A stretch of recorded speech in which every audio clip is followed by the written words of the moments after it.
Hula.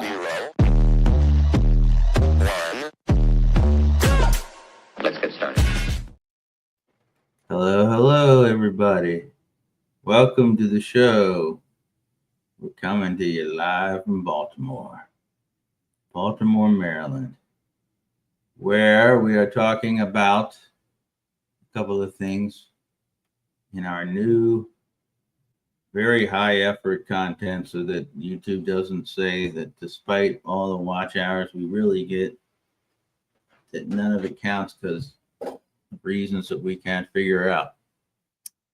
One of the things they say is because some of it's low effort content. Well, I don't know about them. How do they know what effort we put into this dumb show that nobody watches? All right, first, before we talk about the Ravens, now we're not going to use clips anymore because for some reason we're the only station in the country that can't use clips also on YouTube. And also on YouTube, we don't seem to be getting any views. Why? Because the algorithm, or as we like to call it, the MAGA rhythm, goes through and finds all anti-MAGA videos, and especially the small content creators, as they say. And they try to say that since they know what our political affiliation we may have, they are shadow banning us. We know that because by accident we would get more views than we get, and we're not complaining that. Yeah, we're not going to get 1 million views. We're not the greatest show, but come on, something's up when we don't get any credit for our watch times. But that's enough complaining about YouTube. First thing I want. Yeah, if anyone has a way to explain it, put it in the comments. Now, first thing I want to say is, if there's any example of times we're living in and how the government, namely the MAGA controlled government, is also controlling all media and any kind of public comments or speech that is not to the liking, not bending at the knee for old MAGA. They're getting rid of, or they're trying to harass, or trying to threaten or bribe these companies to get rid of any voices that are in opposition, or even the least political types. Like Jimmy Kimmel is a comic, and there's no reason that he would get thrown off for what he said. What he said wasn't even wrong. It wasn't even offensive unless he just was talking about the news event and how it was coming out in the news. He wasn't saying anything against offensive about the act or about anything to do with the victim of the shooting stuff. But they removed him because they've been looking to. They know Trump hates him, and they've been looking at a way to get rid of him off the air for as long as they could. And so, I guess we have no freedom of speech. MAGA just complained about freedom of speech. But their thing is they wanted to say whatever they wanted when they want to. If somebody says something they don't like, all of a sudden they should be either arrested or fired from their job. Real cancel culture, not fake cancel culture. If somebody works for a university, puts out some violent racist statement, and then so they lose their position at a university, and they make a public statement, that's not cancel culture. You can't be, there's sometimes people go too far at their job. But Jimmy Kimmel, in the context of being a comic, he did not. It's just Donald Trump Jimmy Kimmel has been one-upping Donald Trump for decades. especially on social media and on his show. And I haven't been a big viewer of Jimmy Kimmel because when I watch late night in the past, I always watched David Letterman. But Jimmy Kimmel's cool and a good guy, all in all, and that's bullshit. And I wish they can come cancel this show because nobody watches it anyway. But that's bullshit. MAGA is bullshit for forcing a network to take Jimmy Kimmel off the air because they don't like his politics and that Trump has a personal beef because Jimmy Kimmel is a lot smarter and it comes up with a lot funnier responses to stupid Trumps and the other Trumpies comments. All that is to say that watch Tim Heidecker's Instagram video about this whole situation because he says it a lot, explains it a lot better than I just did, but I did. But that's what I did. Okay. Now on to other things. Fez has a comment about last night's football game. The Bills are assholes. And Miami had some bad luck in that game. They could have won. What do you say, Fez? Just wanted a quick comment about the game. Yeah. I would blame Tua. Yeah, Tua can't. You can't. If there isn't a pocket, you can't go back in the pocket. And if you don't have any space to roll out, you can't roll out. Yeah. He hardly threw clean pocket. I don't think he threw pockets. There were no clean pockets. And as a guy, I even talked to a Bills fan this morning. So, does Buffalo have some great defensive line that nobody knows about? He said, no, they're nothing special. But in the game, parts of the game I saw, Tua, the ball was bad. The defensive line got to Tua before almost the snap of the shotgun. So what are you supposed to do?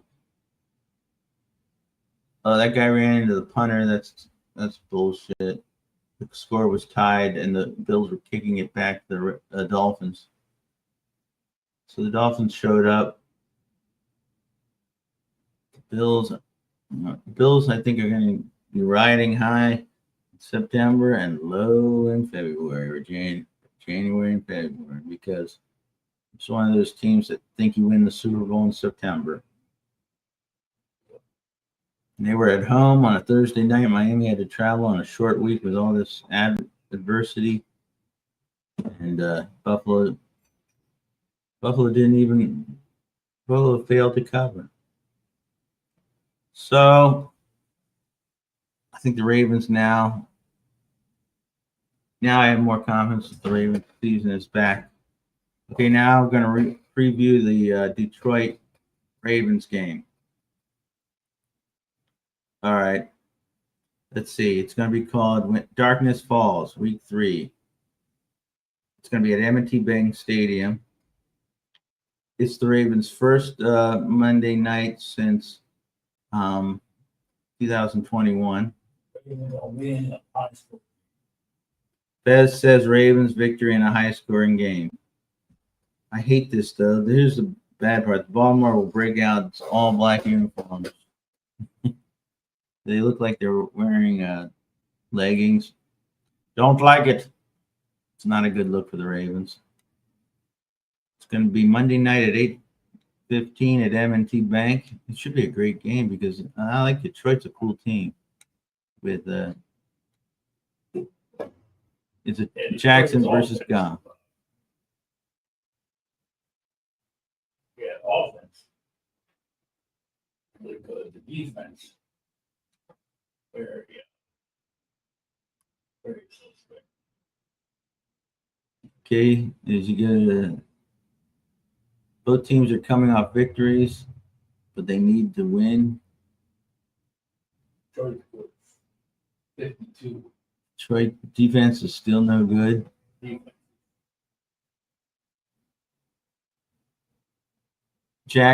Lamar Jackson is now the highest career quarterback, has now the highest career quarterback rating in NFL history. Yard rush. And the most yards rushing, but he's just a big stunt or gimmick, right?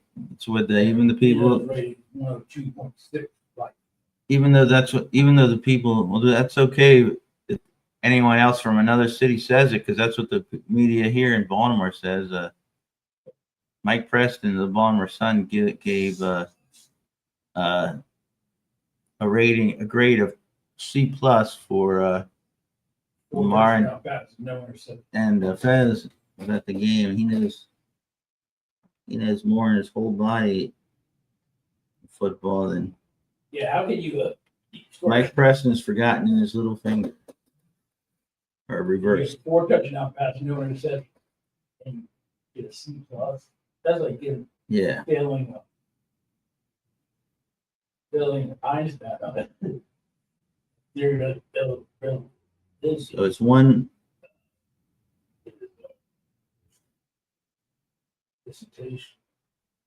Okay, the Lions, who don't have a great defense, are going to try to stop the rushing. Browns were able to stop Baltimore last week in the rushing. They held Henry to 23 yards and 11 carries, but the Ravens still scored 41.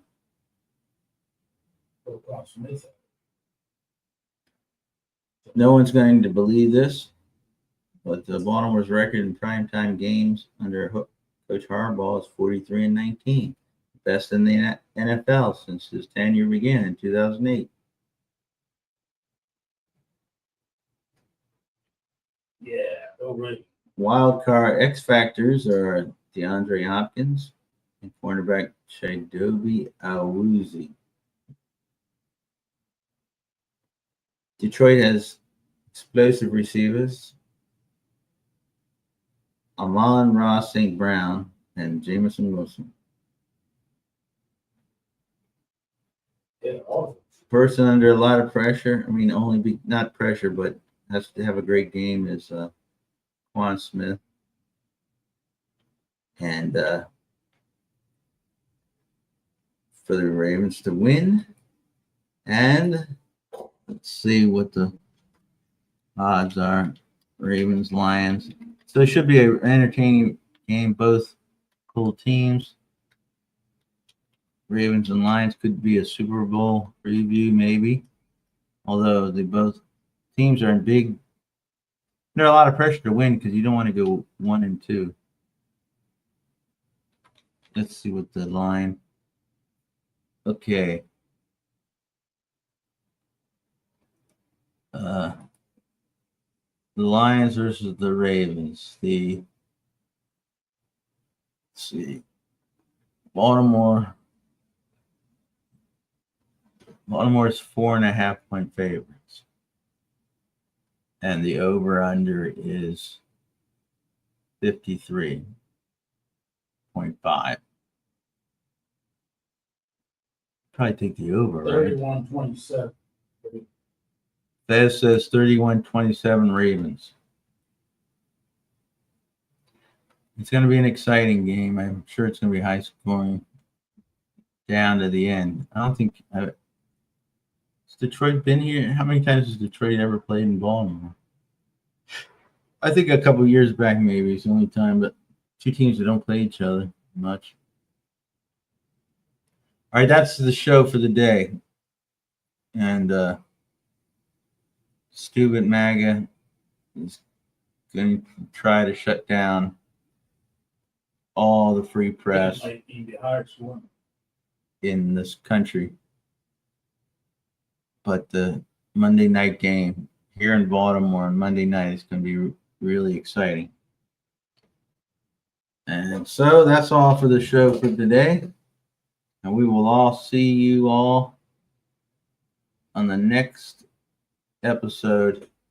Like and subscribe and watch the whole way through if you would, so we can get some credit for some watch times. All right, everybody. See you later, and everybody have a good Friday night. Enjoy your Friday night here in Boston. A warm kind of last day of summer, or tomorrow's the last day of summer. All right, everybody. Be well and Godspeed.